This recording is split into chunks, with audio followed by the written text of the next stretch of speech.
Un cordial saludo. Corresponde entonces hacer un análisis muy breve de la Ley 2272 del año 2022, que es la Ley de Paz Total. Pero entonces, esta ley tiene un objetivo muy interesante y es la creación o la implementación de una política integral en el Estado colombiano que busca cumplir un objetivo principal, que es lograr una paz estable y duradera en todo el territorio nacional.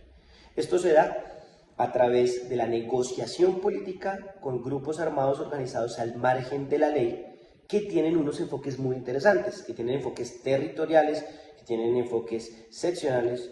interseccionales, y que también tienen un marco de implementación a través de la participación activa de la sociedad con un enfoque diferencial. Entiéndase este enfoque diferencial como un enfoque de género, como un enfoque de participación de poblaciones minoritarias, de afrodescendientes, de raizales, de rom, de poblaciones con diversidad sexual, de participación de poblaciones religiosas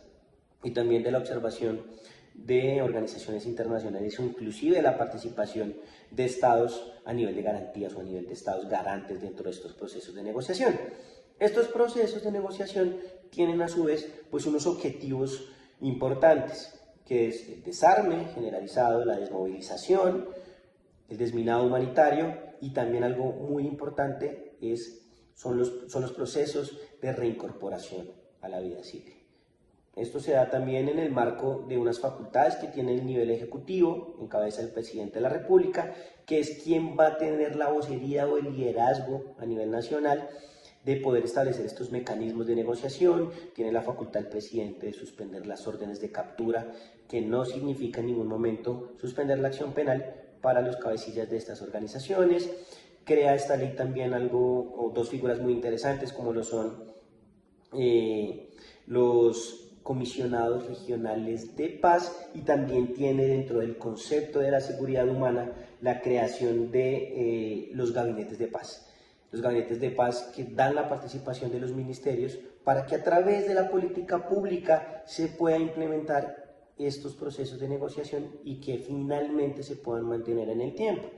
En ese orden de ideas traemos, por ejemplo, a colación el COMPES 39 y 32, que es el que le da todo este marco a la implementación del acuerdo de paz, y hay que mencionar que de manera diferencial se tiene que tener en cuenta desde lo nacional hasta lo local. Y hablamos de que estos procesos de negociación y estos procesos de desarme, de desminado, de estos procesos de reincorporación se tienen que dar desde el cumplimiento del Plan Nacional de Desarrollo, desde los planes de desarrollo departamentales e inclusive municipales, con una participación y un enfoque activo territorial que permita zonas de capacitación, que permita el resarcimiento de la paz en los territorios, pero que finalmente tengan un enfoque principal, y es lograr que estos procesos de negociación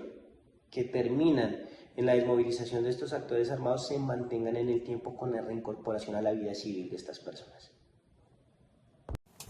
Ahora, respecto de la sentencia de constitucionalidad, la C525 de 2023, tenemos una acción de inconstitucionalidad, una acción pública de inconstitucionalidad promovida por un representante de la Cámara de Representantes, el señor José Jaime Uzcategui. Digamos que inicialmente él presenta esta acción pública de inconstitucionalidad en demanda de la anterior ley base y las demás que prorrogaron los términos de extensión de esta ley, y se presenta pues un problema jurídico fundamental, que si es esta ley vulneratoria del derecho constitucional superior de la separación de poderes, así como de los derechos a las víctimas. ¿Por qué? Porque esta ley lo que hace es brindarle al presidente unas posibilidades, unas facultades para poder definir los términos de sometimiento de estos grupos participantes de la ley de paz total a la justicia, así como suspender órdenes de captura y excarcelar voceros de estructuras de esta naturaleza. Respecto al cargo número 1, el cargo número 1 versa sobre un concepto del Consejo Superior de Política Criminal. Básicamente lo que menciona el representante es que al no agotar el hecho de haber requerido un concepto del Consejo Superior de Política Criminal y al versar esta ley sobre aspectos penales, como lo tiene que ver con tratamientos especiales a nivel punitivo, tuvo que haberse brindado este concepto, y este concepto tuvo que haber sido allegado previo a la discusión de la ley, que es la postura en este caso del accionante. Respecto a la interpretación de la Corte Constitucional, esta señala que no es un concepto vinculante, que aparte de eso sí se solicitó un concepto, pero pues en este caso el órgano que es el Consejo Superior de Política Criminal decidió abstenerse de brindar un concepto, y además que no es un concepto pues digamos que genere un vicio de procedimiento o una nulidad del proceso a no tenerse por el hecho de no ser obligatorio. Por el otro lado, en el segundo cargo lo que está mencionando es que el señor Uzcategui en su momento, en el debate de esta ley en la Cámara de Representantes, generó a su modo o a su concepción una proposición suspensiva en términos de la ley quinta. Sin embargo, lo que hace la Corte Constitucional es desmentir este tipo de proposición porque se señala que en este caso él no cumplió el protocolo obligatorio ni la formación de una proposición suspensiva en conformidad con la ley quinta, sino que más bien se hizo como una especie de moción de suspensión del debate que fue leída en dos oportunidades en la sesión de la Cámara de Representantes y que fue, pues digamos, desvirtuada o no fue tenida en cuenta. Por ende, la acción del representante estuvo mal fundamentada y por cuanto no cumplió los requisitos para una proposición suspensiva, no fue algo, pues digamos, que le posibilitara este tipo de realización. Es otro cargo que en este caso desestima. El tercer cargo tiene que ver con el principio de separación de poderes y tiene que ver con unas facultades que están dispuestas en la ley de paz total que le brindan al presidente la facultad de poder generar suspensión de órdenes de captura, procesos de excarcelación para invitar, pues digamos en este caso al diálogo y a la negociación de paz total a ciertos cabecillas o ciertos miembros representantes de las bandas criminales, y en este caso la Corte hace toda una serie, pues digamos, de disertación respecto de la jurisprudencia existente, donde señala que en este caso se genera una exequibilidad condicionada por cuanto el presidente, por el principio superior de la paz, está facultado para generar este tipo de negociaciones de esta naturaleza. Sin embargo, señalan que no es facultad como tal del presidente definir todos los términos de sometimiento a la justicia, pues esto también tiene una competencia funcional que en este caso es del Congreso de la República y que pues tiene que ver con el legislativo, con la rama legislativa. Por ende, en virtud del principio de separación de poderes, queda condicionado a que igual tiene que solicitarse un concepto al legislador para poder eventualmente generar estos términos de la aplicación de la paz total. Frente al último cargo, el último cargo tiene que ver sobre la vulneración de los derechos de las víctimas a la verdad, a la justicia, a la reparación,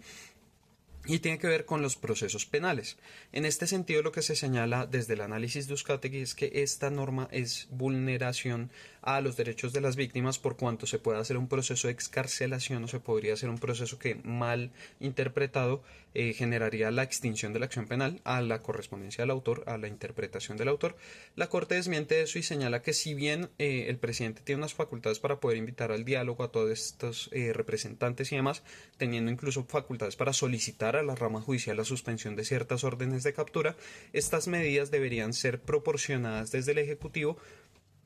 con una descripción de términos temporales, una descripción de en qué altura van los diálogos, una descripción de la pertinencia, una motivación de toda la disposición y por ende pues un sustento para poder generar esa cooperación con la rama judicial, sin embargo dejando claro, muy claro la sentencia que no es una competencia del presidente todo lo que tiene que ver con las funciones o competencias misionales de la rama judicial.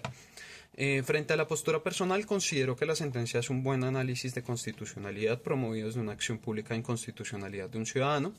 y aparte de eso genera unas ciertas claridades sobre lo que tiene que ver con la separación de poderes, cuáles son las facultades que están en cabeza del presidente para entablar este tipo de diálogos y hasta dónde o hasta qué punto tiene ese tipo de facultades.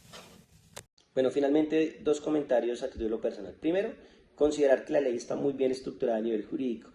pero segundo, tengo una discrepancia que gira en torno a los procesos de negociación, que se dan especialmente con los actores armados que no fueron creados con fines políticos. Eso hoy se está viendo reflejado en darles estatus político y que con ese estatus político estos grupos que son realmente rentistas de lo ilícito se aprovechen para aumentar su control territorial con las concesiones que se les dan con los ceses bilaterales al fuego.